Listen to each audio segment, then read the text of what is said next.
Hi friends, welcome to Krish Health and Beauty Creatives. Last 7 days video la ungaloda support எனக்கு கொடுத்ததுக்கு ரொம்ப thanks. அது மட்டும் இல்லாம நீங்க கமெண்ட்லயும் தொடர்ந்து வீடியோஸ் போடுங்கன்னு சொல்லிட்டு நிறைய பேர் கேட்டிருந்தீங்க. அது பாக்கும்போது எனக்கு ரொம்ப சந்தோஷமா இருந்துச்சு. என்னோட டார்கெட் weight அச்சீவ் பண்ற வரைக்கும் நான் வீக்லி 2 வீடியோஸ் போடுறேன் உங்களுக்காக. மார்னிங் எப்பவும் போல weight check பண்றேன் எம்டி ஸ்டமக்ல. டே 7ல நான் 78.3 kg இருந்தேன். இன்னைக்கு டே 8 நான் 77.5 kg இருக்கேன். டோட்டலா நான் 800 கிராம் லாஸ் பண்ணிருக்கேன். மார்னிங் வொர்க் அவுட் பண்றதுக்கு முன்னாடி நீங்க டீடாக்ஸ் ட்ரிங்க் குடிச்சிருங்க. அப்பதான் நீங்க டயர்ட் இல்லாம இருப்பீங்க. கேரட் இது போல கட் பண்ணி வச்சுக்கோங்க. ஒரு சின்னதா இஞ்சி எடுத்துக்கோங்க. ஒரு 1/2 டேபிள் ஸ்பூன் ஜீரகம் எடுத்துக்கோங்க. இது எல்லாத்தையும் சேர்த்து மிக்ஸியில போட்டு நல்லா அரைச்சிக்கோங்க.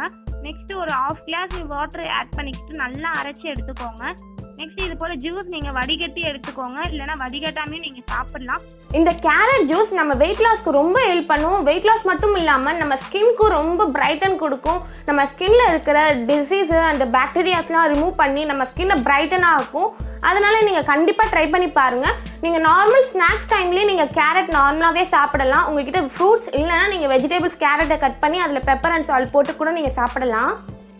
டீடாக்ஸ் ட்ரிங்க் குடிச்சிட்டு நான் எப்பயும் போல் ஒர்க் அவுட் ஸ்டார்ட் பண்ணிட்டேன். ஸ்கிப்பிங் தான் பண்ண போகிறேன். நான் எப்பயுமே 100 தான் பண்ணுவேன். சில டைம் முடியலன்னா நான் 15ஓட நிப்பாட்டிடுவேன். இன்றைக்கி நான் 15 தான் பண்ணியிருக்கேன் நான் டே 8ல். மார்னிங் ஸ்கிப்பிங் பண்ணுறதால நம்ம அன்றைக்கி டே ஃபுல்லாக நம்ம ஆக்டிவாக இருப்போம், ரொம்ப ஃப்ரெஷ்ஷாக இருப்போம், ரொம்ப டயர்ட்னஸ் இல்லாமல் இருப்போம். அதனால் உங்களுக்கு ரொம்ப டயர்டாக இருந்துச்சுன்னா நீங்கள் உங்களால் எவ்வளோ முடியுமோ நீங்கள் அந்த அளவுக்கு பண்ணுங்கள். ஒரு 50 பண்ணுங்கள், இல்லைனா ஒரு 100 பண்ணுங்கள். உங்களால் முடியாத அளவுக்குலாம் நீங்கள் பண்ணாதீங்க வெயிட் லாஸ் ஆகணும்னு. பட் இந்த ஃபிசிக்கல் ஆக்டிவிட்டி பண்ணுறதாலையும் நமக்கு வெயிட் லாஸ் ஆகும். இந்த ஃபுட்டை கண்ட்ரோல் பண்ணுறதாலையும் வெயிட் லாஸ் ஆகும். அதை விட முக்கியமாக நம்ம வாட்டர் அதிகமாக குடிக்கணும். வாட்டர் அதிகமாக குடித்தாதான் நமக்கு முக்கியமாக வெயிட் லாஸ் ஆகும். நம்ம வாட்டர் குடிக்காமல் நம்ம இந்த மாதிரி டயட் இருந்துட்டு நம்ம ஃபிசிக்கல் ஆக்டிவிட்டி பண்ணோன்னா கண்டிப்பாக வெயிட் லாஸ் ஆகாது. நம்ம யூரின் மூலியமாக தான் நம்ம போகும் ஃபேட் ரெடியூஸ் ஆகி. அதனால் நீங்கள் கண்டிப்பாக வாட்டர் அதிகமாக குடிங்க, ஃபிசிக்கல் ஆக்டிவிட்டி பண்ணுங்கள், டயட்டை மெயின்டைன் பண்ணுங்கள். ஃபுட் பேட்டர்னை சேஞ்ச் பண்ணாதீங்க. ஆயில் ஃபுட் ரொம்ப டீப் ஆயில் ஃபுட் எடுத்துக்காதீங்க. அதே போல் நீங்கள் வாட்டரை ரொம்ப அதிகமாக குடிக்கணும். ஒரு மினிமம் நீங்கள் ஒரு நாளைக்கு 3 or 4 லிட்டர்ஸ் கண்டிப்பாக நீங்கள் குடிக்கணும். அப்போ தான் உங்களுக்கு வெயிட் லாஸ் கண்டிப்பாக ஆகும். மினிமம் நீங்கள் ஹாட் வாட்டர் இல்லை ஜீரக வாட்டர் குடிங்க. அது ரொம்ப ஹெல்ப் பண்ணும் வெயிட் லாஸ்க்கு. நார்மல் வாட்டரை விட நம்ம ஹாட் வாட்டர் இல்லை ஜீரக வாட்டர் குடிக்கலாம். இல்லை நீங்கள் நார்மல் வாட்டர்லேயே நீங்கள் லெமனை மட்டும் புழிஞ்சு விட்டு குடிக்கலாம். அதுவும் ரொம்ப ஹெல்ப் பண்ணும். நீங்கள் டயர்டாக இருக்கிற மாதிரி ஃபீல் பண்ணிங்கன்னா, உங்களுக்கு மயக்கம் வர மாதிரி அது மாதிரி ஃபீல் பண்ணிங்கன்னா நீங்கள் நார்மல் வாட்டரில் லெமனை புழிஞ்சு விட்டு குடிங்க. உங்களுக்கு வெறுமே அந்த லெமன் புழிஞ்சு விட்டு குடிக்க பிடிக்கலன்னா லைட்டாக சால்ட் போட்டுக்கோங்க. உங்கள்கிட்ட பிங்க் சால்ட் இருந்தால் சேர்த்துக்கலாம், இல்லைனா கல்லுப்பு சேர்த்துக்கோங்க. நம்ம நார்மலாக சமையலில் கல்லுப்பு சேர்த்துக்கலாம். பட் என்கிட்ட கல்லுப்பு இல்லாததால் நான் சமையலுக்கு நான் சால்ட்டு தான் சேர்த்துட்ருக்கேன். உங்கள்கிட்ட கல்லுப்பு இருந்துச்சுன்னா நீங்கள் கல்லுப்பு சேர்த்துக்கோங்க. நான் நெக்ஸ்ட் வீடியோவில் உங்களுக்கு நான் ஒரு ஸ்பெஷல் டீடாக்ஸ் ட்ரிங்க் நான் சொல்கிறேன். அந்த டீடாக்ஸ் ட்ரிங்க்கை குடிங்க. ஓகே ஃப்ரெண்ட்ஸ், இப்போ நம்ம பிரேக்ஃபாஸ்ட் ரெடி பண்ணிடலாம். இப்போ நான் நான் லேட்டாக ஏஞ்சிட்டேன். அதனால் ஈஸியாக பிரேக்ஃபாஸ்ட் முடிச்சிடுறேன். நான் பிரேக்ஃபாஸ்ட்டுக்கு பப்பாளி அண்டு பொமோகிராண்ட் எடுத்துக்கிட்டேன். பப்பாளியும் பொமோகிராண்ட்டும் மிக்ஸ் பண்ணி நான் ஃப்ரூட் சாலட் மாதிரி சாப்பிட போகிறேன். உங்ககிட்ட எந்த ஃப்ரூட்ஸ் அவைலபிளாக இருக்கோ நீங்கள் சாப்பிட்டுக்கலாம். இல்லைனா நான் முன்னாடி நாள் போட்டிருப்பேன் ராகி தோசை, ராகி இட்லி, அது மாதிரி கூட சாப்பிட்லாம். இல்லைனா ராகி மால்ட் கூட செஞ்சு சாப்பிட்லாம். நீங்கள் பப்பாளி நம்ம தினமும் நம்ம எடுத்துக்க வேண்டிய ஃப்ரூட்ஸில் ஒன்று. பப்பாளி அண்டு கோவா நீங்கள் தினமும் நம்ம ஒரு வேளை ஸ்நாக்ஸாக எடுத்துக்கோங்க, இல்லைனா ஒரு பிரேக்ஃபாஸ்ட் இல்லை டின்னராக கூட நீங்கள் எடுத்துக்கலாம். சில பேருக்கு டின்னராக ஃப்ரூட்ஸ் சாப்பிட்டா பசிக்கும் ரொம்ப. அதனால் பிரேக்ஃபாஸ்ட்டாக எடுத்துக்கோங்க. அதுக்கப்புறம் ஸ்நாக்ஸ் ஏதாச்சும் எடுத்துக்கோங்க ஒரு 11 o'clock. அது போல் நீங்கள் எடுத்துக்கலாம். பப்பாளியில் வெயிட் லாஸ் பண்ணுறதுக்கு ரொம்ப ஹெல்ப் பண்ணும். அப்புறம் பொமோகிராண்ட் ஹீமோகுளோபின் லெவலை இன்க்ரீஸ் பண்ணும். நம்ம வெயிட் லாஸ் பண்ணியே ஆகணும். என்னை ரொம்ப நிறைய பேர் கிண்டல் பண்ணுவாங்க. அதெல்லாம் வச்சுட்டு தான் நான் வெயிட் லாஸ் பண்ணி ஆகணும்னு சொல்லிட்டு நான் இருக்கேன். அதே போல் நீங்கள் நினச்சி பாருங்கள், உங்களை யாராவது சொல்லியிருக்காங்களா இது போல் கிண்டல் எதாவது பண்ணியிருக்காங்களா? அவங்க முன்னாடி நம்ம வெயிட் லாஸ் பண்ணி ஆகணும் அப்படின்னு சொல்லிட்டு நீங்கள் நினச்சிட்டு நீங்கள் வெயிட் லாஸ் பண்ணுங்கள். இந்த டயட் மெயின்டைன் பண்ணுங்கள். உங்களுக்கு கண்டிப்பாக இந்த பெஸ்ட் ரிசல்ட் கிடைக்கும். அதே போல் தண்ணி ரொம்ப அதிகமாக குடிங்க. ஓகே ஃப்ரெண்ட்ஸ், நம்ம மார்னிங் ஸ்நாக்ஸில் மீட் பண்ணுவோம். எனக்கு மார்னிங் 11 o'clock பசிக்கவே இல்லை. அதனால டேரெக்டாக லஞ்சுக்கு வந்துட்டேன். இப்போ நான் டயட் தொடர்ந்து ஒரு 7 days இருக்கிறதால எனக்கு நடுவில் பசிக்கிறது இல்லை. இது மோஸ்ட்லி நீங்கள் 2 times நீங்கள் ஸ்நாக்ஸ் சாப்பிடாமே இருக்கலாம், சாப்பிட்டும் இருக்கலாம். நீங்கள் ரொம்ப டயர்ட் ஆகக்கூடாது. உங்களுக்கு டயர்ட் ஆகிற மாதிரி ஃபீல் இருந்ததுன்னா கரெக்டாக ஸ்நாக்ஸ் எடுத்துக்கோங்க. கரெக்டாக ஜூஸ் இல்லைனா ஃப்ரூட்ஸ் ஏதாச்சும் எடுத்துக்கோங்க, ட்ரை ஃப்ரூட்ஸ் எடுத்துக்கோங்க. எனக்கு பசிக்கலை, அதனால் டேரெக்டாக நான் லஞ்சுக்கு வந்துட்டேன். இன்றைக்கி வந்து நான் மஷ்ரூம் பிரியாணி ரெடி பண்ண போகிறேன். மோஸ்ட்லி எல்லாருக்குமே பிரியாணினா ரொம்ப பிடிக்கும், எனக்கும் ரொம்ப பிடிக்கும். வாங்க ரெடி பண்ணலாம். 2 டேபிள்ஸ்பூன் ஆயில் ஆட் பண்ணிக்கோங்க. நான் கடலெண்ணெய் ஆட் பண்ணியிருக்கேன். ரீஃபண்ட் அதில் யூஸ் பண்ண வேண்டாம். 1/2 டேபிள்ஸ்பூன் ஜீரகம், ஒரு பட்டை ஆட் பண்ணிக்கோங்க. நல்லா மிக்ஸ் பண்ணிவிட்டு ஆனியன் ஒன்று ஆட் பண்ணிக்கோங்க. நல்லா வதக்கிக்கோங்க. தென் வந்து ஒரு 1/2 டேபிள்ஸ்பூன் இஞ்சி பூண்டு விழுது பேஸ்ட் ஆட் பண்ணிக்கிட்டேன், வீட்டில் அரைச்சது. நெக்ஸ்ட்டு வந்து தக்காளி ஒன்று ஆட் பண்ணிக்கோங்க. தென் உப்பு, மிளகு, மஞ்சத்தூள், மிளகாத்தூள், கரம் மசாலா இது 5ஐயும் நான் ஆட் பண்ணிக்கிறேன்.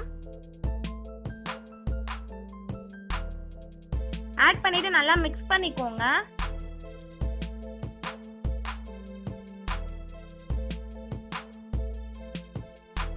ஒரு சின்ன கப் அளவுக்கு தயிர் ஆட் பண்ணிக்கிட்டேன்.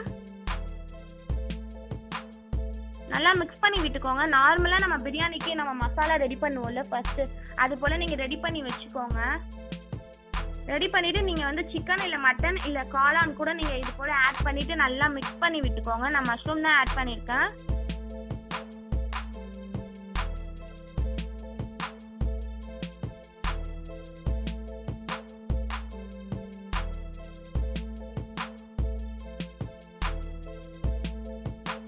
நல்லா மிக்ஸ் பண்ணி வச்சு கொஞ்சோண்டு வாட்டர் சேர்த்து நல்லா வேக வச்சிடலாம்.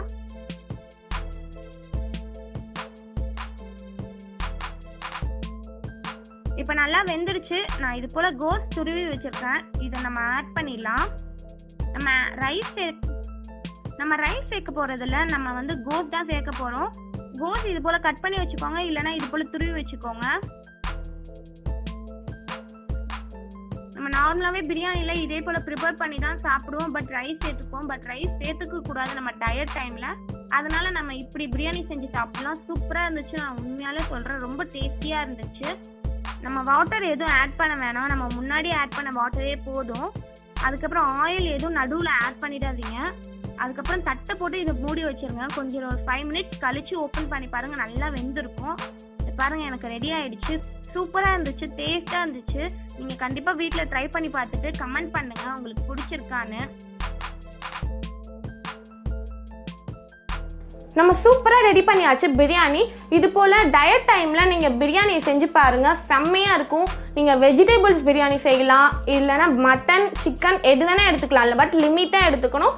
அதே மாதிரி கோஸ் வந்து நீங்கள் நல்லா ரைஸ் மாதிரி பொடியாக கட் பண்ணிக்கோங்க. இல்லைனா வந்து நீங்கள் பெருசாக கத்தியில் கூட கட் பண்ணிக்கலாம், சாப் பண்ணிக்கலாம் நீங்கள். ஆனால் நீங்கள் கோஸ் மட்டும்தான் போட்டு செய்யணும், ரைஸ் சேர்த்துக்காதீங்க. இந்த வந்து ரொம்ப டேஸ்டியாக தான் இருக்கும், ரைஸ் பொடியே தான் இருக்கும். குதிரைவாலி அரிசி அது கூட நீங்கள் சேர்த்துக்கலாம். பட் அது நம்ம இந்த அளவுக்கு நம்ம சாப்பிட முடியாது.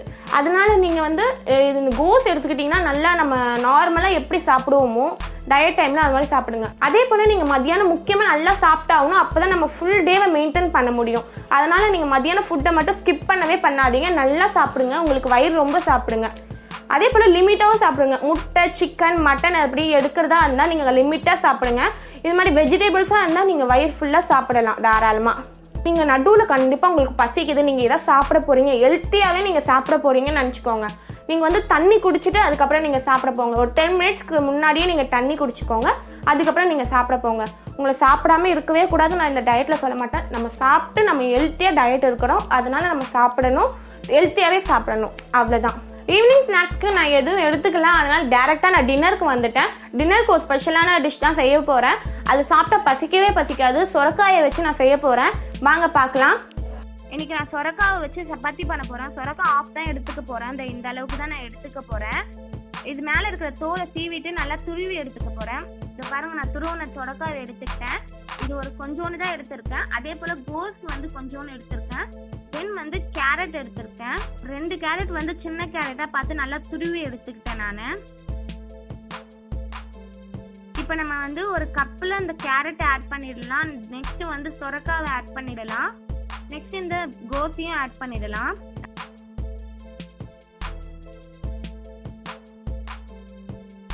நல்லா பிசைஞ்சுக்கோங்க. பிசைஞ்சுக்கிட்டு கொஞ்சம் கொஞ்சமாக வந்து கோதுமை மாவு ஆட் பண்ணிக்கோங்க.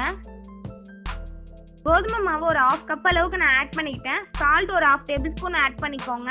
Pepper powder 1/2 tablespoon add பண்ணிக்கோங்க. Chilli powder 1/2 tablespoon add பண்ணிக்கோங்க. ஜீரகம் கொஞ்சோன்னு ஆட் பண்ணிக்கோங்க. இது எல்லாத்தையும் ஆட் பண்ணி நல்லா பிசைஞ்சுக்கோங்க.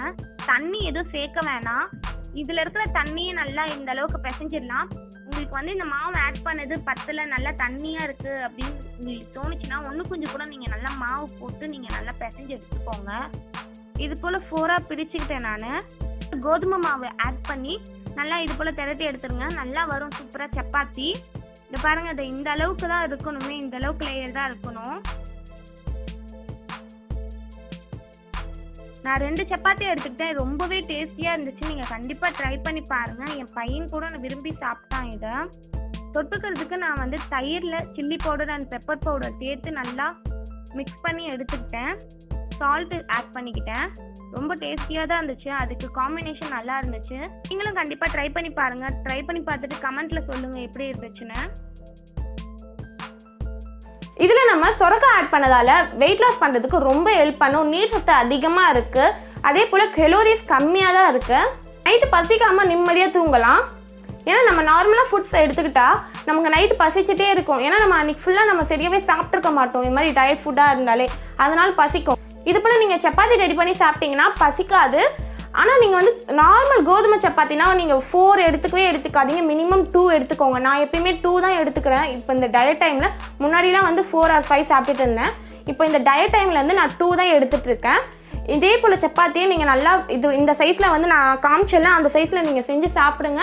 ஒரு 2 எடுத்துக்கோங்க, லிமிட்டாக தான். அதே போல் நீங்கள் நார்மலாக வீட்டில் செய்கிறது இட்லியை கூட நீங்கள் எடுத்துக்கலாம். அதுவும் 2 எடுத்துக்கோங்க. அவ்வளோதான். ஏன்னா அதில் ரைஸ் இருக்குது. பட் இருந்தாலும் நம்ம வேக வச்சது அதனால நல்லது தான். அதனால நீங்கள் மினிமம் 2 எடுத்துக்கோங்க. உங்களுக்குன்னு ஸ்பெஷலாக நீங்கள் சமைக்க முடிஞ்ச தாராளமாக சமைக்கலாம். நார்மல் நம்ம வந்து தோசை ஊற்றுற மாவுலேயே வந்து ஒரு கரண்டி மட்டும் எடுத்துக்கிட்டு ஒரு 2 கரண்டி ராகி மாவு போட்டு நல்லா மிக்ஸ் பண்ணி கூட நீங்கள் தோசை ஊற்றி சாப்பிடலாம். நிறைய சர்ச் பண்ணி பார்த்ததில் தண்ணி தான் நம்ம அதிகமாக குடிக்கணும், அப்போ தான் ஃபேட் ரெடியூஸ் ஆகும்னு சொல்லியிருக்காங்க. அதனால நீங்கள் கண்டிப்பாக தண்ணியை குடிக்க ட்ரை பண்ணுங்க நிறையா. ஒரு 9 o'clock நீங்கள் தூங்க போயிடுங்க. ஒரு 8 o'clock வந்து ஒரு ஹாட் வாட்டர், ரொம்ப நீங்கள் குடிக்கிற அளவுக்கு ஹாட் வாட்டர் எடுத்துக்கோங்க. ஹாட் வாட்டரில் நீங்கள் ஹனி மிக்ஸ் பண்ணிவிட்டு அது மட்டுமே நீங்கள் குடிங்க. பட் கொஞ்சம் கொஞ்சமாக தண்ணி குடிக்க பழகுங்க. அதுதான் நமக்கு நல்லது. வயிறு ஃபுல்லாக ஆகிற மாதிரி இருக்கும். யூரின் அதிகமாக போங்க. தண்ணி எதுக்காக குடிக்கணும்னா அதுக்காக தான் குடிக்கணும். அதில் வந்து நம்ம ஃபேட் ரெடியூஸ் ஆகி நம்ம போகும். அதனால் நீங்கள் கண்டிப்பாக தண்ணி குடிக்கிறத மறக்காதீங்க. நைட்டு தூங்கும் போது நீங்கள் வந்து ஹாட் வாட்டரில் லெமன் இல்லை ஹனி மிக்ஸ் பண்ணி நீங்கள் குடிங்க. அதே மாதிரி மார்னிங் எழுந்த உடனே எம்டி ஸ்டொமக்கில் இல்லைனா கூட நீங்கள் ஹாட் வாட்டரில் ஹனி இல்லைனா லெமன் மிக்ஸ் பண்ணி நீங்கள் குடிங்க.